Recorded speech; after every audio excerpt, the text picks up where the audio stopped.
Hello and welcome to another edition of 310 to Left, presented by your New England Ford dealers and F-Series, the best-selling truck in America for 48 years and the official truck of the Boston Red Sox. Tom Caron along with Alex Spear, and the New York Mets are in town along with the 7-train army, which will take over the right field bleachers as they have in the past. More importantly, it's a really good Mets team.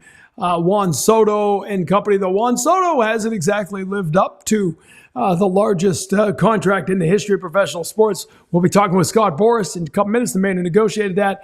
But they are in the gauntlet here, Alex. We going back to Kansas City and Detroit, and then the struggles over the weekend, obviously, with an Atlanta Braves that has turned it back on. It doesn't get easier with the Mets. This has been a rough stretch. Yeah, I mean, I do think it's been interesting. The number of games that the Red Sox have played against teams with a 500 or better record has shifted dramatically, because some of the teams that we were like, they're not beating the sub 500 teams. Well, some of those teams are now above 500, right? Like with with the Twins catching fire and among others, and putting themselves in a very different position. But you are absolutely right. There hasn't been, they are not at a point of the schedule that features a lot of soft spots. And so, yeah, the Red Sox are going to have to not only find their rhythm, but do so against some of the top talent in all of baseball. And the Mets, to your point, Tom, I mean, they're leading a loaded NL East right now. They got off to an extraordinary start. They've backed up a little bit, but nonetheless, still sitting above the Phillies at the start of this series in the NL East. And they are a dangerous team in a number of facets. I think that we thought that their lineup was going to be pretty good once you did add Juan Soto and once they retained Pete Alonso. But then their starting pitching has been surprisingly effective throughout, with a kind of more diverse cast of characters. They're a really good team, and they're going to be loud at Fenway Park as they always are. Yeah, and we're going to talk plenty of Mets. Ron Darling from SNY, a Worcester boy himself, St. John's High School, a proud pioneer out in Shrewsbury. We'll talk Mets with him in a little bit here as well. But first, let's talk about the Red Sox, because it suddenly is the pitching. And the pitching had not been the issue early in the season. The offense has come and gone over the course of this year. The defense still hasn't been what they think it can be. But suddenly, we talked last week about the 6th and 7th inning. Now the starting pitching has had trouble. Bayo had a rough time over the weekend. We talked a lot about bending and not breaking in his early starts. Well, he broke in the 5th inning on Sunday. And with Buehler coming back and Fitz on the horizon, you hope they can help right the ship a little bit. But this staff has been disappointing here over the last couple of weeks. Is that a byproduct of they are playing these better teams, or is there something to be concerned about over the long haul of the season? Well, I do think that we kind of take for granted some of the health things related to some of the members of the rotation, right? Like Bayo opened the year on the injured list, and so he's still like his foundation for the season isn't as sturdy as it might have been had he just had a normal, clean progression through spring training. Walker Buehler is going to be coming back from injury, and so we'll see exactly where he is. Richard Fitz is going to be coming back from off the injured list. We'll see exactly where his role is, but coming back off of injury, Tanner Houck is going to be shut down. He is on the injured list, and we'll see what that looks like on the other side of it. But I think that, Tom, to your point, like, this is a team that was screaming that, acquired as clear number one, but needed to have someone reliably slotting in as the number two behind Garrett Crochet, and that simply hasn't happened. There have been glimpses, but Lucas Giolito, like, it's not surprising that he's been up and down when pitching in big league games for the first time in 18 months. These are hazards of a rotation that's still working to get healthy, and as a result, hasn't been able to deliver the kind of sustained efficiency and effectiveness that the team needs in order to be better than what it has been. Tanner Houck on the IL, a couple of nuclear outings for him, a couple of 11 earned run performances that he didn't get through 3 innings. When he comes back, is he in the rotation? Is he part of maybe the mix that fixes this bullpen a little bit? Because let's face it, except for the first half of last season when he was brilliant and an all-star, much of the narrative around Tanner Houck's career has been whether or not he is cut out to be a starter or whether he would be a stronger weapon for you in a 2 to 3 inning, appearance out of the bullpen. what is the future? I don't want to say long term, but for 2025, where does Tanner Houck fit in with this team? It's such an interesting question, and one that we have been visiting for kind of years around him. It felt like we had moved beyond it in 2024. Nope, we're back. And, I think that part of that is related to the fact that his is a funky delivery that permits him to have, at his best, both extraordinary movement and extraordinary deception that just kind of breaks the brains of opposing batters. But it also makes it a difficult thing for him to lock in and have very reliably repeatable mechanics. And I think that you see, he's a guy where there can be significant swings in terms of things like extension and like release point, and so where in which in turn plays into where the ball ends up going, and that is that lends itself to a fascinating question. I guess you ask yourself this, like, do you want to be a team that pursues the greatest possible upside? And I do think that, like, if you look at Houck relative to some of the other potential starters, he probably has it. We've seen him be an all-star, so we know that the upside is immense. Or do you think that maybe you're able to get more of a floor with him by bringing him in for a couple of innings at a time and having him just kind of air it out? Now, in the middle of these kind of catastrophically bad outings, and Tanner Houck is the first Red Sox pitcher ever to give up 11 or more runs in multiple outings in the season. Those were, dreadful derailments. He also had the outing in Toronto where he looked about as good as he ever has in his career, where he's like sitting 96, touching 97, 98, and with both his sinker and his slider looking exactly on point. So you shouldn't throw out what he can be as a starter, because we've seen it very recently. But yeah, Tom, I think that it's a really open question, some of which is going to be answered by the health of everyone else, right? Like, we still need to figure out exactly, like, is Brian Bayo going to be able to get his stuff locked in a place where he can be consistent? And if not, what does that mean? What is Fitz going to look like moving forward? What's Buehler going to be like in terms of his reliability coming off the injured list? So we are dealing with a rotation that is very much a work in progress and has a lot of working questions right now. On the offensive side, say again? Back it up. Like, yeah, what do you think on Houck? You've been watching him for as long as I think, honestly, I think in the end he's going to be a reliever. And I know he doesn't want to hear that, but I think he can be so good when he comes in. And I think his stuff would play after, imagine him with the horizontal movement and the slider coming in after Crochet. So you've been dialing, 97, for 6 innings, and all of a sudden here comes Tanner Houck baffling you with the horizontal movement. And that's not to say that can't work as a starter, but there is something, and it's been a little reversed this year, but there is something historically about the second time, third time through that he's had troubles with. And so I honestly think if I were managing his return, I would at the very least bring him back in relief appearances, try to build his confidence, see if that works. And then you see where the rotation is, right? If there are injuries and you need starters, you move him back and give another shot. But I would be gunning to bring him back as a relief option, because it would solve 2 things. Hopefully it would help Tanner Houck be better and be more effective. And it would also help you with some of those 6th, 7th innings that you've had trouble with, right? The blown saves have come then. They haven't been Chapman, right? So him as a weapon in that middle relief could really help, right? I mean, we've seen Sean Newcomb has been coming in and saving the bullpen once a turn through the rotation. Well, you might need a couple of those guys, and Tanner Houck could certainly help you with that long relief, don't you think? Yeah, that is.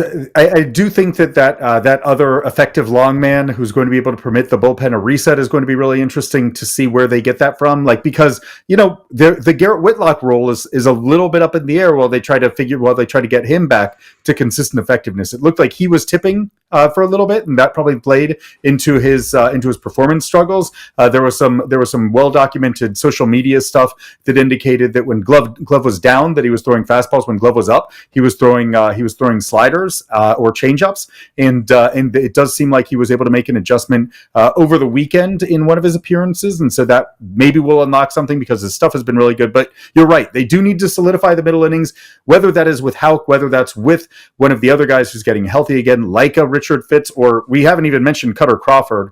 He's still weeks away, right? But he's been throwing live batting practice sessions for a while. It is really interesting. The one thing I would say about Tanner Houck, though, while there's always been this third time through the order question around him, Alex Cora and members of the Red Sox front office talk about the idea that like it wasn't just 2024 where they saw him being really, really good as a starter. There were stretches of 2021 where he was very good as a starter, for 2 to 2.5 times through the order. So you're talking about, somewhere around like, getting into the 5th inning or so.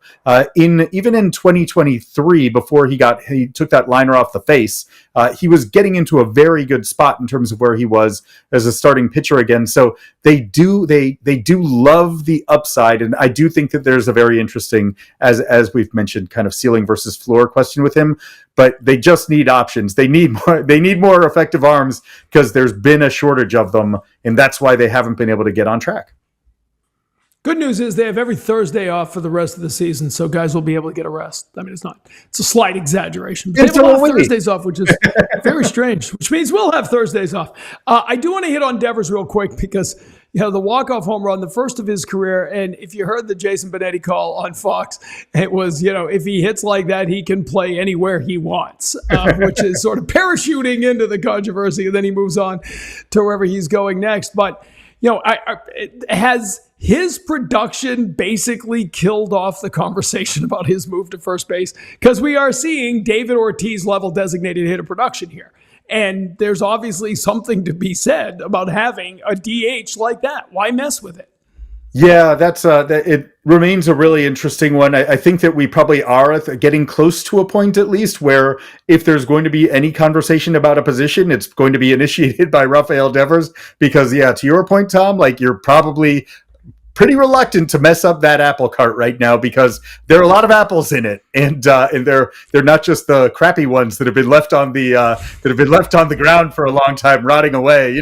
We're talking about the good ones. Crab apples. Yeah, crab apples. That's what I meant. Crabby apples. So I think that it is pretty striking it's incredible, right? Like I've been saying this for a while. I've been saying this since early to mid-April, like just looking at the swing decisions that he's making, the way that he's controlling the strike zone, and how hard he's been hitting the ball. The results didn't immediately follow, but it's as good and consistent a version of Rafael Devers as we've ever seen, which is saying a lot for a guy who, there's a reason why he has a $300+ million contract, Tom. And I think that there is, I mean, there's a reason also why we're seeing the Red Sox say, Kristian Campbell, what do you think about a little bit of exposure to first base? Because, I think that there's increasingly a level of okay, let's let Rafael Devers do what he's doing really well and not mess with that too much. All right, let's get to the Mets because they're here. It's time to meet the Mets, but don't sing the song. We're going to get to, you lined up Scott Boras, which is going to be great. So we'll hear from Scott Boras in a couple minutes. So many stories there with Juan Soto and Alex Bregman all coming together this weekend here, or this week at Fenway Park. But Ron Darling knows this Mets team better than anybody. The former Mets pitcher has been part of the brilliant SNY broadcast for I think 20 years now. He's from Worcester. He played at St. John's High School in Shrewsbury. The field there now named after him, Ron Darling Field. And so let's just get right to this. Let's get to Ron Darling from SNY, who joined me on the pregame show last night to talk about these two teams coming together with the Mets at Fenway. It's Ron Darling on 310 to Left, presented by your New England Ford dealers. Ron Darling in his 20th season calling games on SNY. How did that happen, Ron? I don't know. I'm just really happy that maybe my parents are going to see me for the first time in 20 years because in Millbury, Massachusetts, Nesson is on at their house 24/7. So they'll finally get a peek. Yeah, we appreciate the viewership. Welcome back. I know you developed your love for baseball here. Even though you were part of that 86 team against the Red Sox, your roots are here in Worcester, Central Mass. Talk about your love of baseball and how it really began here in Massachusetts. Well, it's funny about the 86 team. Every time I come to Fenway Park and I get up to the level where the booths are, every old-timer up here looks at me askance, like they don't really like me that much. So it's pretty funny to come up here. I grew up in Millbury. I grew up with the 1967 team, the Impossible Dream year. My mom and dad still have the record with Robert Goulet singing the whole thing. So fell in love with Carly Yastrzemski and Rico and the whole gang, and those were my heroes. Tony C., to me and anyone that I grew up with, represented that a kid from Massachusetts could play for the Red Sox someday. So we all thought that we were going to as well. Yeah, that's exactly. I'd be dating us if I started singing the Carl Yastrzemski song, and I can, but I won't do that right now. Let's talk about the Mets. A rough weekend in New York, obviously, but a great atmosphere, and Juan Soto really hurt it Friday night. I love the tip of the helmet, kind of playing with it. Soto was in the middle of it all, but the Mets are still waiting for him to get on track, aren't they? Yeah, they really are. You know, he's a very unusual player in the sense that when he struggles, his numbers are still better than most of the league. So that's kind of where he's at right now. But if you watch him, he hasn't done the Soto shuffle or any of those things that he usually does all season long. So he really hasn't kind of got into it the way you usually see him do it. And the end result is that, yes, he's had a pretty good May. He's hit for some power in May. But if you look at his RISP numbers, and that's where he really shines usually in his career, his runners in scoring position numbers are not good. But if you're the Mets, you got to think this way. He's one of the best hitters in the game, and at some point, someone's going to pay. It's just not right now. Well, you know, they expect Soto and Alonso to sort of power the middle of the lineup. Alonso's been doing his job. Well, Alonso has gotten off to the best start of his career, and that includes his rookie year when he hit 53 home runs. His approach, not much chase in it, not a lot of strikeouts in it, and it's resulted in a lot of RBIs. So he's going to have a chance for a record season because of Lindor leading off, Soto hitting second, and their on-base percentages are going to give him plenty of chances maybe to knock in 150 runs. That could happen this year. All right, we'll get to Kodai Senga tonight. That ghost forkball is such a unique pitch. And, you know, we had the honor of watching Tim Wakefield for so many years here, and you get some of the same reaction from hitters as you do against the knuckleball. It's such an erratic pitch to pick up. It's a great question. Wake's one of my favorite guys to watch pitch. What he did in a Red Sox uniform, just unbelievable. And with Senga, there's a couple of things that stand out. One, the ghost fork. I've heard a lot of hitters say, you know what, they're going to lay off it until they get it up in the zone, and then they're going to hit it. That doesn't happen either. It doesn't matter where he throws it. It floats in there. It's different than any pitch that anyone has in the major leagues. And the other thing that is really kind of eye-popping is most Japanese pitchers that we get here in the States are guys that have been stars for years and years, probably when they were 16, 17 years old. He was one of those guys that was relegated to the outskirts, the margins of the professional system over there, and he had to fight tooth and nail to try to make those teams. So there's a toughness to Senga that you don't always see, a guy with a chip on his shoulder, and I think that's why he's had so much success. He's been terrific to watch, no doubt about that. Ron, we appreciate the visit. St. John's Pioneers everywhere are standing up and saluting, so we thank you for coming on. Thanks, guys. Appreciate it. Great to have Ron Darling joining us to talk about the Mets, but also just a guy who gets Fenway and gets Boston and gets Red Sox fans. He was as hardcore, even though he was, part of that '86 group. We don't have to go there. Those of us old enough, it still hurts. 4 championships later, it still hurts. But he's such he does a great job. The SNY broadcast is really good. Ron Darling is one of the best, Alex. He's brilliant, right? Like his ability to synthesize really interesting streams of information and to be able to relay them in a way that's very digestible is remarkable. And you learn a lot by hearing him talk. As we just did. And along those lines, it's actually kind of funny when I was a kid growing up and learning to fall in love with baseball, but from a family that didn't really have anyone else who cared about baseball. Ron Darling was one of the people who kind of gave me permission for it to be okay to be a baseball obsessive, in the sense that my mom, an elementary school librarian, would periodically, the way that she would hear about sports was always by off the field attributes of athletes. And so she was like, "Oh, Alex, have you ever heard of this pitcher for the Mets who went to Yale? He went to Yale, and so he could be really smart and be in baseball. And it sounds like he's very bright. And yes, so I was very happy to tout all of the successes of Ron Darling as a kid, to help sell my parents on the idea that it was okay that I was spending all of my free time watching baseball and obsessing about it.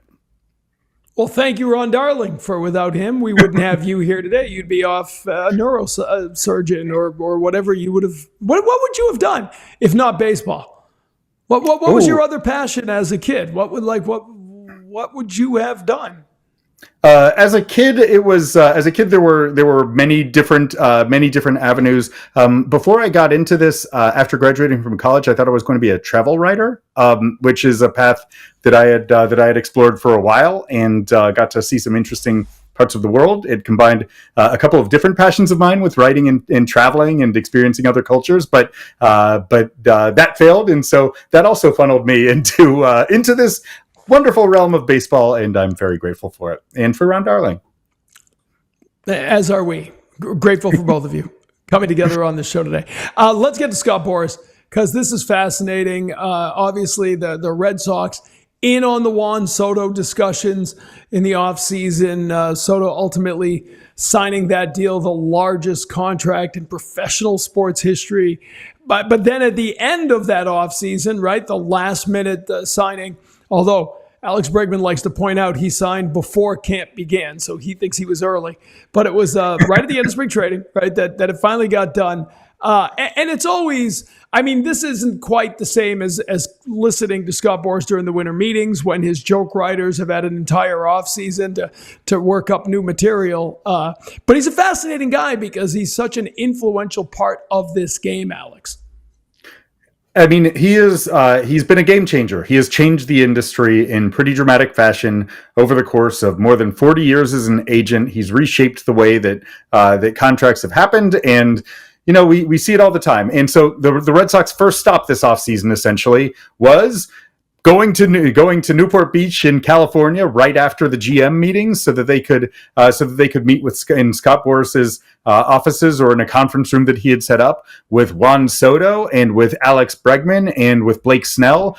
In 3 consecutive days, the Red Sox Brain Trust met with all 3 of them. Their offseason had to go through Scott Boras, and so did baseball's. And it was really interesting because I think that everyone at the start of the offseason said, well, Juan Soto is going to get some amazing amount of money. It won't be Ohtani money. It won't be, he probably won't clear the 700 million bar, but, maybe they'll do something with deferrals to get it. Maybe he'll get something like the $500 million vicinity.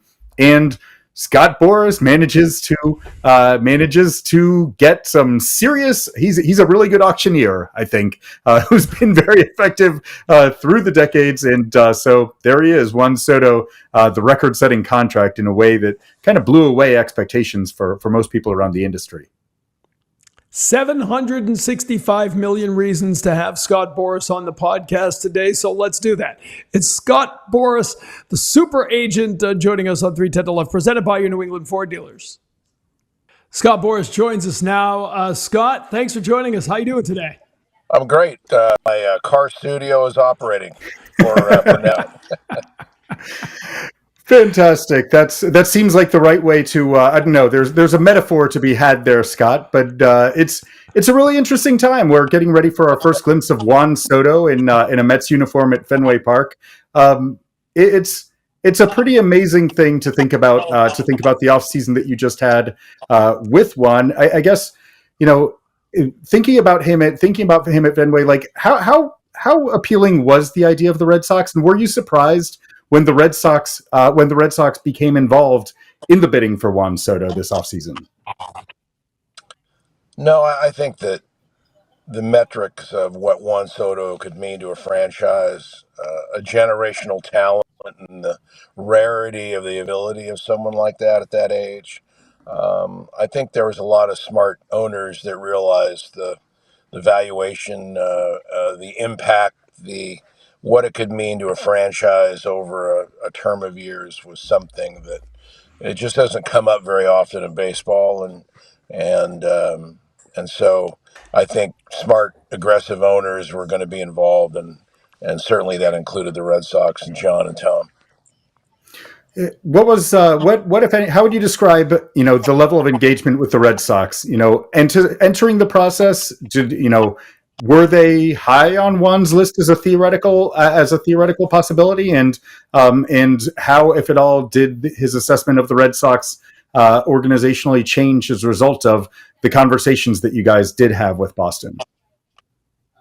Well, I think that everybody involved knew that Juan could perform at high levels in Fenway, and that's what made what we were looking for was execution, the ability to perform at high levels, play in a market where the ownership was committed to winning. And we had broad discussions about that. And so it was something where certainly the Red Sox were in the final rounds of this. And, Juan and his family made I think a decision that definitely included some of the things that were most important to him, and that being that really a ballpark that he hit well in, saw the ball well in, and Boston was one of those. Scott, he's such a unique individual in this sport, right? So good, so young, winning his first World Series as he's turning 21. And you've been alongside with him for so long. Talk a little about that, because players always talk the talk, right? They want to win. But you've really sort of helped him map out his career and find these opportunities to be in the right place. How unique an individual is Soto, and how different has it been for you to be guiding him from such a young age? Juan, people forget that to do what Juan Soto has done, I think they see the performance on the field, but what goes on off the field is it required 68 meetings. And can you imagine having 68 meetings with me over a period of years? No. That's the no, yeah, it's the diligence that he had to require, the thoroughness to understand. And then being a young boy from the Dominican and explaining to him at 17 that he is a generational talent, the trust that it required on his part, because he had to turn down 100 million when everyone tells you to take it, because it's, as they say, more money than you'll ever need. And talking about value and moving through this and his goals, what he wants for his family. And then you get 200, 300, 400 million dollar offers. He had to really look into the data that we were looking in, both performance wise, market wise, to come up with a valuation for him that was really equitable in his setting, which was unlike all other settings. It's not easy for an athlete to sit and look and say, Ohtani had an evaluation of 450 million in net present value. He pitches, he brings a couple $100 million to his franchise. And he also is an MVP offensive player. So he goes to New York, has to prove himself in a new market, and also hear from everyone that you're not worthy of what Ohtani got. And so we had answers for this, but there weren't a lot of people that were joining us in confirming our answers as to what Juan's true value was, what the market for a generational player was, and how we had to separate from a valuation that we didn't agree with on Ohtani, and yet the world always utilized that as the mark. And other than that, Juan didn't have much to think about. Yeah, well, watching him in the Bronx this weekend, if you just dropped in and knew nothing of baseball, you would think he played 20 years for the Yankees, right? That reception, like how he resonated with those fans in 1 year, and how graciously he handled, the loudest booing I've heard in a very long time from Ye. Talk about this weekend and how he navigated through. Well, in our preparation of it, I told Juan that the louder the boos, the more evidence of greatness when you're in an opposing market. They are acknowledging your greatness, particularly the Yankee fans. They've seen it, they exhibit it, they know what you meant to them and their team. And I said, of all organizations, the Yankees understand that they are usually the acquirer. They're the ones that benefit from movement of players, and certainly the idea that you go there and enjoy an environment that you really perform well in. Enjoy your teammates, because I think everybody understands uh, baseball and how it operates. And certainly, when he walked up to home plate and tipped his cap, I think it was an acknowledgement of the appreciation he has for the New York fans. Well, you mentioned him as a kind of generational talent. It is eye opening and kind of amazing to hear. It was to hear evaluators over the course of the offseason try to locate where Juan Soto is in his career, particularly given the brilliance of his performance from the moment he arrived in the big leagues. Ted Williams has been one of the logical comps that's been drawn to him. How much have you talked with? Like, is he mindful of that kind of company, and specifically of Ted Williams as this kind of hitting savant who arrived in the big leagues as a 19-year-old as a potential career path? When you're around greatness, and greatness at a young age, and I know in my career, you have these precocious, skilled players like Greg Maddux and Alex Rodriguez and Juan Soto that exhibit so much at a young age. You learn not to draw comparisons with the names that have repeated it. You've just talked to them about numbers of people who've done it, and you just give them an illustration without identity. You just say, in a career at your age, these performance levels have been achieved by how many? And then you list the list. And then you take the total number of 20,000 major leaguers and you say, you are in the top one or two or three or four at this age. I think that allows an athlete to look at something that is more of a placement in a performance theater, and gives them more clarity as to where they stand. One of the things that's been fascinating for me, you mentioned the 68 conversations that you and Juan had over the course of figuring out his future. It feels to me like the way that athletes, particularly top level talents, are approaching the question of their markets, of where to go. The factors for them seem to have changed over the course of maybe the last 5-10 years compared to what I was accustomed to prior to that.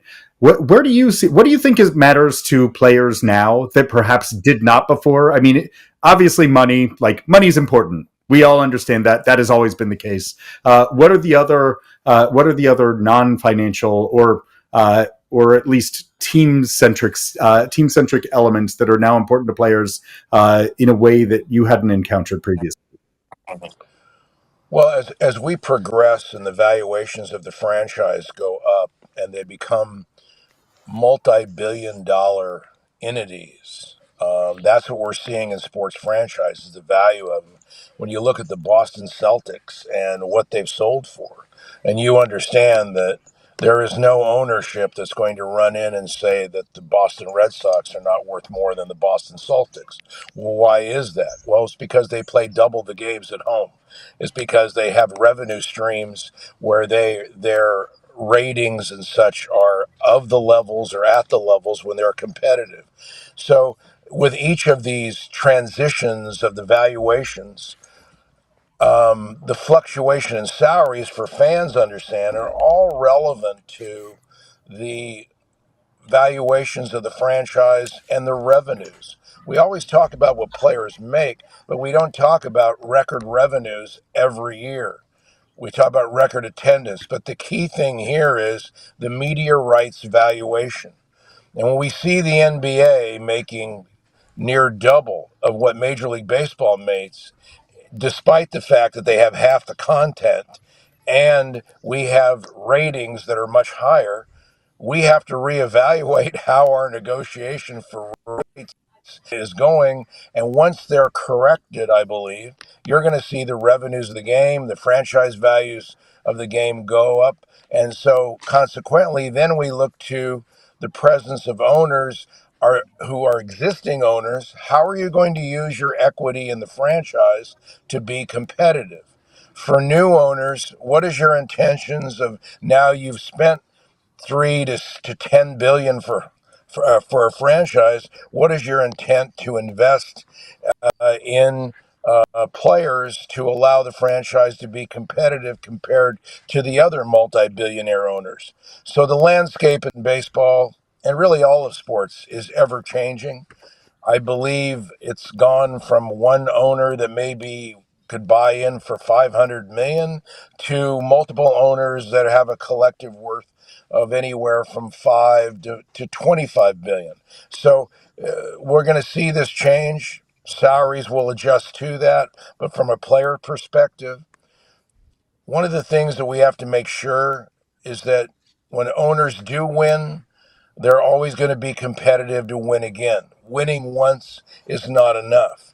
We've seen a lot of the drive to win, but when is it resilient? Is it something that's going to carry over the period of a long-term contract? That's of great concern for a player who is committing to a franchise for a long period of years. You have to be assured the ownership is committed to achieving the player's goals of wanting to win annually, and that's a difficult task, a real burden. It takes a drive, a competitiveness of an ownership, because after you've won a few times, there is a tendency to not take the steps, the competitive steps, the difficult steps it takes to be in that circle of the rare competitors in the league that year. When you talk about rare competitors, Scott, they don't come much more competitive than Alex Bregman. And I said a lot over the course of the winter that you talk about the right player at the right time for the right team. And we could say that is all we want in January, but the two sides still have to find common ground. We were at the Winterfest at Fenway, and there were signs saying "Sign Bregman," and that was in January. You finally find the right common ground to get him here. Talk a little about why this ultimately was the right place, because there were obviously other opportunities for him, but Boston seemed all along to be a place where he could come and provide not just the production on the field, but a lot of the clubhouse, a lot of the competitive, the playoff experience, a lot of the things this team has lacked the last few years. Well, the privilege of representing someone like Alex Bregman is that it's rare you find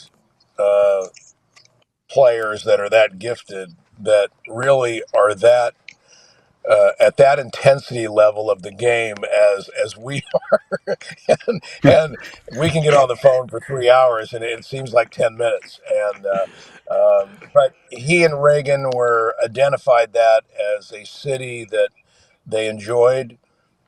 But the real element is that Alex Bregman knew going in that he sees the ball well there. He knew Alex Cora, and he had really a scenario where he knew that after meeting with ownership in the winter meetings that we had conducted in the offseason, that there was a real dynamic that I think was understood to a point, but only in application, only in performance could you really provide, I think, everyone in Boston, ownership, Brez, as much as he knew about the situation, but to really experience Alex Bregman day in, day out, to see his level of preparation, to see his knowledge, his insight. This is a baseball mind who happens to have the gift to be one of baseball's great players. And when you coordinate those two, and in my career, you don't get that very often. You don't get that trait, that element. As I told Alex Cora, he was a really great defender, but he always had that intuitive baseball mind when he played. He was always a step above. He was always thinking.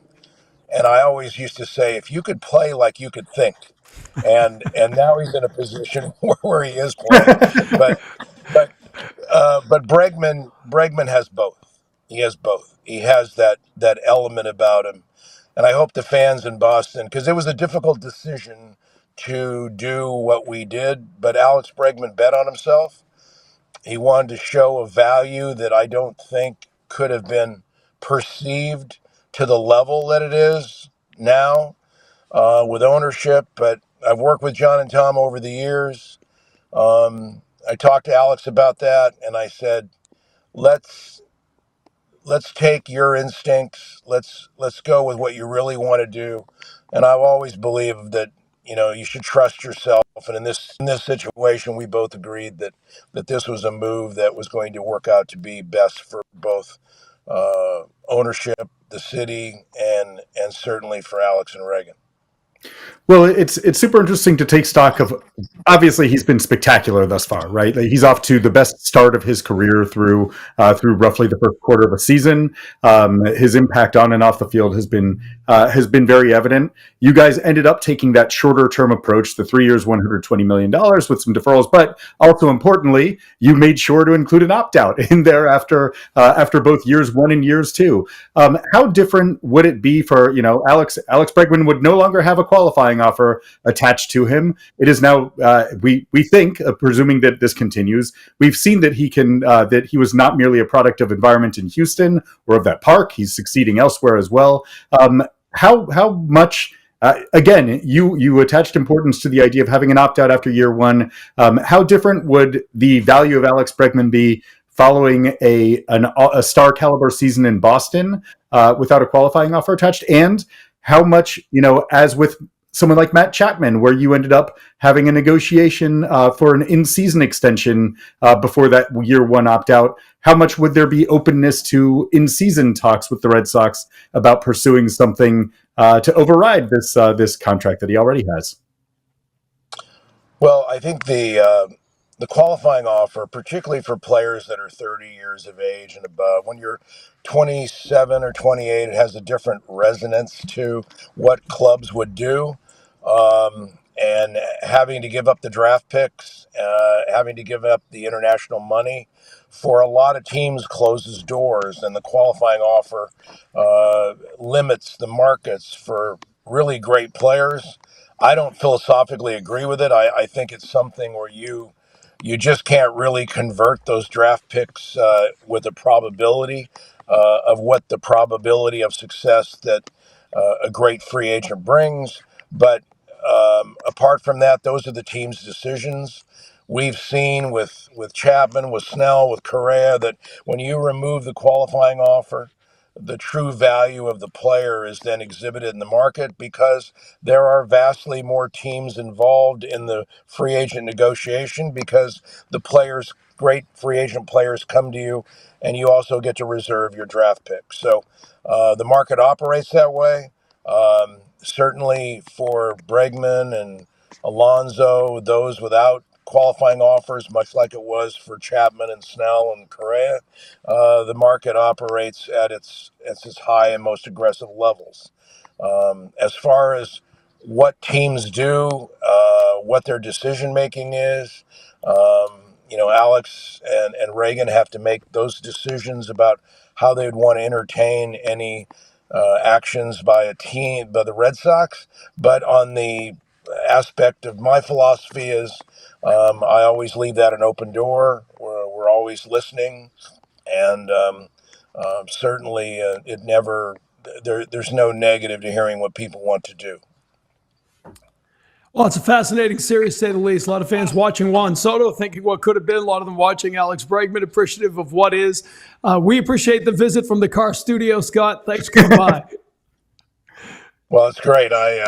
It's certainly something where I'm saving a lot of gas, but then again, I'm not getting anywhere either. There's an analogy there for the Red Sox, but we're not going to make it. We've got a long season ahead of us. Scott, thanks for dropping by. Yeah. Be well. All right. Drive safely, Scott. Bye-bye. Always fascinated to catch up with Scott Boras, and using up a lot of gas, not getting anywhere. Red Sox are hoping they start getting somewhere with the gas they are using. But it is, I love that where you got into a little bit with how much has changed, right? Money matters, like you said, to the players, but so much more matters to the top players in the game, right? Like for Alex Bregman, it was all about what's what's the competitive level of this team? What's their commitment to winning? Other guys, it might be family implications. Other guys, it might be geographical. It really, you have to tailor when you get to that point with these players. It's not just about where can I get the most money, right? It's where can I become the best version of myself as a player.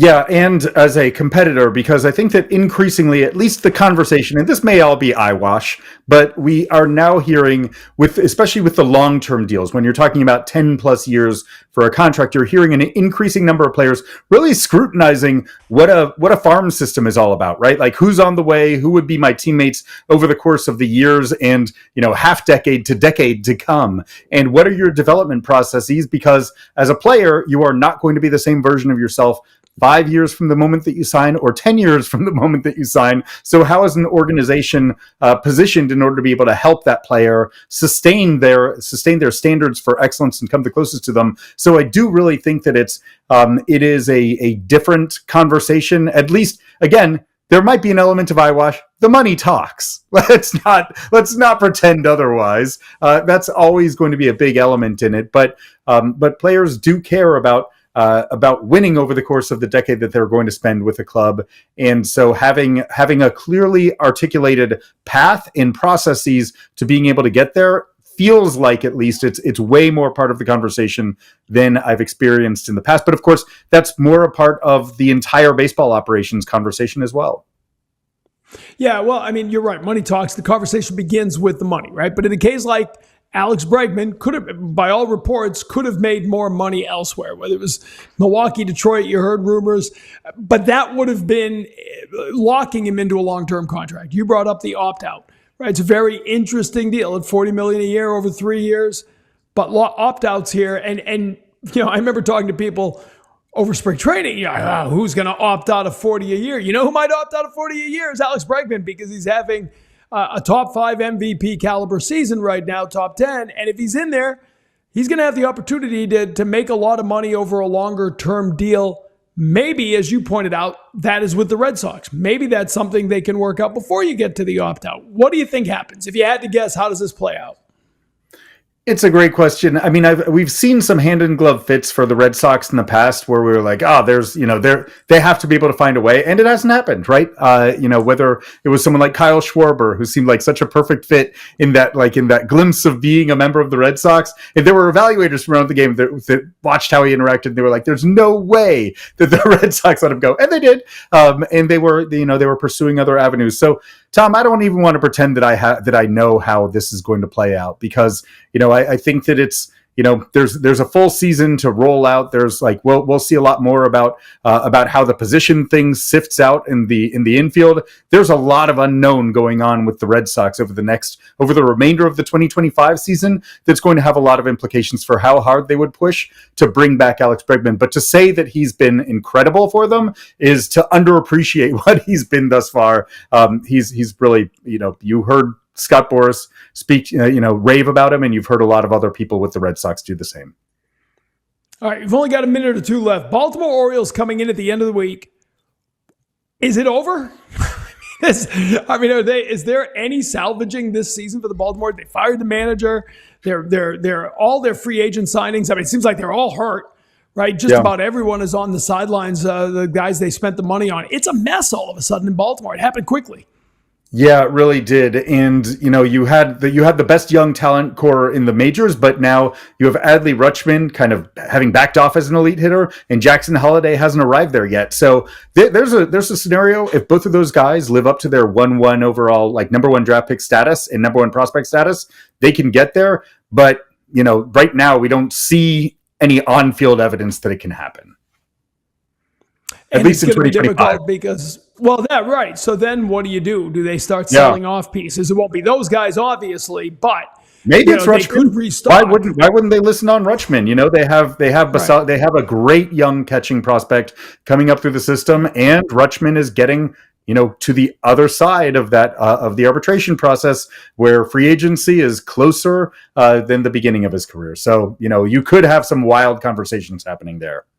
Can you imagine in December or January talking about the concept that they'd be trading Adam Rudge, even discussing Adley Rutschman as a trade possibility? But that's how quickly things have fallen apart down in Baltimore. All right, we'll have time to get into that next time around. Great stuff today. Good get. That was your get. Full credit here on the Scott Boras car interview. So well done. Well, next time we'll have to make sure that he's driving or maybe in a non-vehicular setting. One of the two. Yeah. In the back of the limo where he's getting somewhere while the gas is being used. It'll be like a 1950s backdrop for the driving scene. I love it. Yeah, exactly. Yeah, moving by. Yeah, perfect. All right, good stuff, Alex. Let's do it again in a couple of days. Appreciate it. Perfect. See you, Tom. All right, that's Alex Beer. I'm Tom Karen. We'll see you again next time on 310 to Left, presented by New England Ford Dealers.